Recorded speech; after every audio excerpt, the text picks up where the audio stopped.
Bonjour, je m'appelle Marianne Séguin et je vais vous présenter mon journal numérique. Les objectifs de ce travail sont de présenter 3 idées forces que j'ai eues dans ce cours en lien avec 3 sujets de réflexion et faire une boîte à outils professionnelle avec la synthèse de ce qui a été vu dans ce cours. La première idée force est en lien avec la justification. La deuxième est en lien avec le temps. La troisième est en lien avec l'analyse réflexive. Ma boîte à outils sera présentée dans une carte conceptuelle. Le tout sera présenté dans PowerPoint parce que c'est un logiciel que les élèves étudient au primaire et j'ai donc le devoir de toujours analyser les potentialités de ce logiciel. Ma première idée force, c'est que la capacité de se justifier est le résultat de la maîtrise de l'ensemble des composantes de la planification dans l'enseignement, selon le document officiel sur les 12 compétences professionnelles qui sont attendues par le ministère de l'Éducation du Québec. Ce que l'on veut dire par l'attente de se justifier, c'est que l'on ne peut pas accuser l'enseignant d'être responsable des résultats de l'apprentissage, mais qu'il doit être capable de justifier ses choix pédagogiques qui visent à instruire et à éduquer les élèves. Pour ce faire, il faut maîtriser l'ensemble des composantes de la planification. Concrètement, planifier ce qu'on va enseigner signifie de faire d'abord une planification globale, puis une planification spécifique. Le Centre de transfert pour la réussite éducative du Québec a conçu un site Internet qui explique comment faire ce type de planification de manière réaliste et harmonisée. Avant de faire la planification à rebours qui vise à assurer la cohérence du passage du contenu d'un cycle à l'autre, voici les étapes à suivre pour faire la planification globale en équipe cycle, sans oublier de toujours utiliser des objectifs SMART, c'est-à-dire des objectifs spécifiques, mesurables, atteignables, axés sur le résultat et temporel. C'est à cette 5e étape que l'on fait la planification spécifique où l'on décortique chacune des activités dans les moindres détails comme il a été expliqué dans ce cours. En évitant l'improvisation, nous aurons tout en main pour justifier nos interventions. Ma deuxième idée force, c'est que la gestion du temps dans l'enseignement vient bien au-delà de la simple utilisation d'un chronomètre. En effet, si l'on décortique le document officiel sur les 12 compétences, on réalise que les enseignants ont en réalité 30 tâches à effectuer au quotidien. Pour y arriver, nous avons appris dans ce cours que pour sauver du temps, il vaut mieux privilégier l'utilisation du Canva de la planification à long terme, le behaviorisme et les pratiques où l'on s'enregistre avant de faire réellement les activités en classe. Comme Bergeron l'explique dans sa thèse, l'idée n'est pas non plus de se battre contre les innombrables imprévus du quotidien ou contre notre planification, mais d'accepter que les deux se complètent. Ainsi, concrètement, réussir à bien gérer son temps dépend surtout de notre planification, comme il a été expliqué précédemment, mais aussi de notre capacité à trouver d'autres astuces comme ceux dans conjuguer enseignement et tâches connexes de Valentine. De plus, quand revient septembre, tome 1 de Caron mentionne 22 éléments qui devraient se trouver dans la classe pour sauver du temps. Ma troisième idée force, c'est que sans s'enregistrer, l'analyse réflexive ne sera jamais aussi efficace, comme Sherrington et Loveridge le laissent savoir. Mais si jamais on se retrouve dans une école où s'enregistrer en classe n'est pas permis, il va falloir avoir un plan B.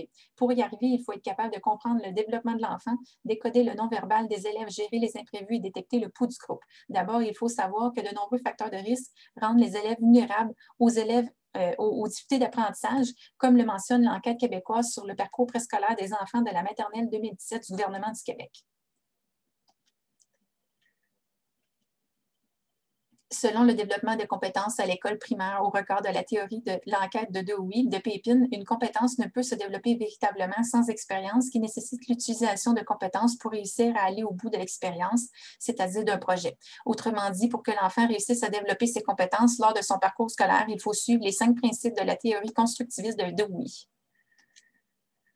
Nous avons aussi appris dans ce cours qu'il existe 4 types de courants pédagogiques, le socioconstructivisme, le cognitivisme, l'humanisme et le behaviorisme, qui se complètent parce qu'ils travaillent tous sur une partie du développement de l'enfant. Il existe aussi 5 façons d'intégrer l'éthique en classe, mais comme le mentionne Romero, si on veut que cette intégration d'éthique favorise au maximum le développement de l'enfant, leur intégration doit être faite en co-création participative de connaissances, parce que c'est cette façon d'intégrer l'éthique qui est la plus efficace, puisqu'elle est axée sur l'engagement communautaire. Autrement dit, le développement de la compétence numérique des élèves ne se fait pas que par la simple utilisation d'un tableau blanc numérique, elle passe aussi par le travail sur toutes les composantes de cette compétence. Nous avons aussi appris dans ce cours avec Bucheton qu'il y a 6 types de postures que l'enseignant peut adopter lors de son enseignement. Le choix de la posture dans chacune des parties d'une activité doit être fait consciemment lors du pilotage en étant prévu dans la planification pour que l'on sache quand c'est le temps d'adopter une posture ou une autre et ainsi maximiser notre effet enseignant. De plus, les élèves peuvent aussi adopter 6 postures lors de leur apprentissage. L'utilisation de ces postures devrait toujours être planifiée et observée attentivement lors des analyses réflexives parce qu'elles reflètent le niveau de motivation des élèves. Pour renforcer le degré de motivation des élèves, il faut toujours garder en tête le modèle classe d'Archambault et Chouinard, c'est-à-dire que la motivation des enfants dépend de les conceptions, la latitude, l'ambiance, les situations d'apprentissage, le soutien, les évaluations. Si, malgré toutes ces techniques de prévention, on vit quand même des difficultés de gestion de classe lors de notre pilotage, on peut utiliser les moyens d'intervention de base d'Archambault et Chouinard qui nous permettront de discipliner les élèves et reprendre le contrôle sans les décourager. L'enseignement en interdisciplinarité et les programmes de socialisation comme le programme PRODAS de l'AB peuvent améliorer considérablement la motivation des élèves et leur comportement. Bref, ces techniques amélioreront notre gestion de classe et nos analyses réflexives en même temps parce que nous aurons une conception plus juste de la réalité. Boîte à outils professionnelle. Pour faire la synthèse de ce qui a été vu dans ce cours, il y a 12 compétences qui sont attendues chez les enseignants et tout part de la troisième compétence qui est celle de la planification. C'est la raison pour laquelle la pratique réflexive devrait toujours être basée sur la planification.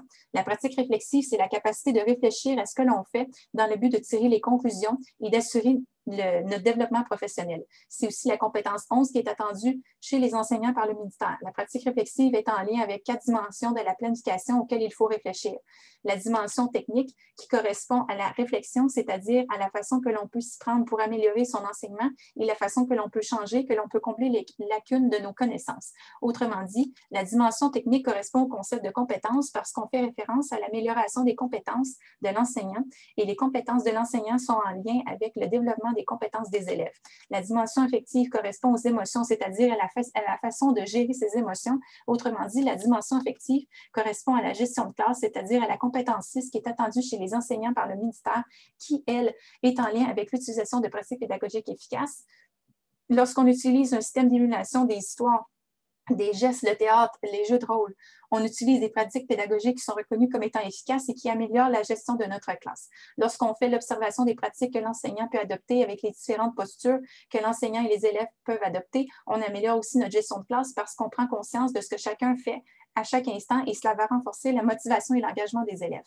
Lorsqu'on suit le processus de socialisation des élèves avec la pyramide d'intervention, c'est-à-dire le soutien adéquat des élèves en difficulté comportementale, l'apprentissage socio-émotionnel par enseignement systématique, ainsi que la gestion de classe et de comportement, on apprend aux élèves comment bien vivre en groupe parce que cet apprentissage passe avant tout par la nécessité de socialiser les élèves. L'utilisation de toutes ces techniques permet de renforcer l'ensemble de nos compétences.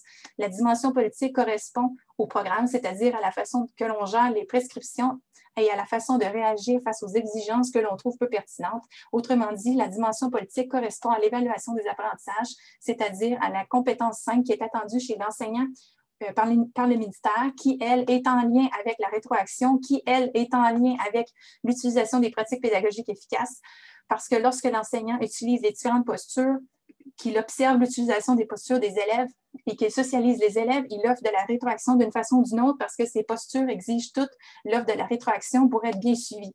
La dimension morale correspond aux raisons pour lesquelles on fait ce que l'on fait, au but, aux valeurs, aux normes et à la façon d'être juste envers les élèves. Autrement dit, la dimension morale correspond aux fondements de l'apprentissage qui, eux, sont en lien avec l'utilisation des pratiques pédagogiques efficaces parce que la raison pour laquelle ces pratiques sont reconnues comme étant efficaces, c'est qu'elles ont fait leurs preuves historiquement. Les fondements de l'apprentissage sont aussi en lien avec l'évaluation parce que les pratiques évaluatives remettent en question les fondements de l'éducation. C'est aussi en lien avec le triangle pédagogique, c'est-à-dire la relation entre l'élève, le savoir et l'enseignant, parce que lorsqu'on passe du processus d'apprentissage, du processus d'enseignement et du processus de formation, on parle aussi de ce qui a été reconnu comme étant efficace dans les processus à travers l'histoire. Enfin, la relation avec l'enseignant est en lien avec la démarche d'enseignement parce que cette démarche d'enseignement comprend le choix entre l'utilisation de l'induction ou la déduction dans notre enseignement. Autrement dit, il faut choisir entre enseigner indirectement avec l'induction et les modèles pédagogiques du socio-constructivisme et du constructivisme que l'induction comprend, ou encore enseigner directement avec la déduction et les modèles pédagogiques de l'humanisme ou du behaviorisme que la déduction comprend. Lorsqu'on fait ce choix, on doit le faire en fonction des besoins des élèves et le suivi de leurs besoins permet d'améliorer la relation qu'ils ont avec leur enseignant. En conclusion, la facilité à se justifier dépend de notre capacité à éviter l'improvisation. La qualité de la gestion de notre temps dépend surtout de la qualité de notre planification, mais aussi de notre capacité à trouver d'autres astuces. L'enseignant doit toujours avoir une multitude de plans de rechange parce que les analyses réflexives peuvent être beaucoup plus compliquées si on n'a pas le droit de s'enregistrer en classe. La planification et les pratiques réflexives sont deux compétences qui se complètent. Dans tous les cas, je me sens maintenant bien plus outillée pour affronter les défis qui m'attendent dans les classes. Bref, je suis une étudiante en enseignement.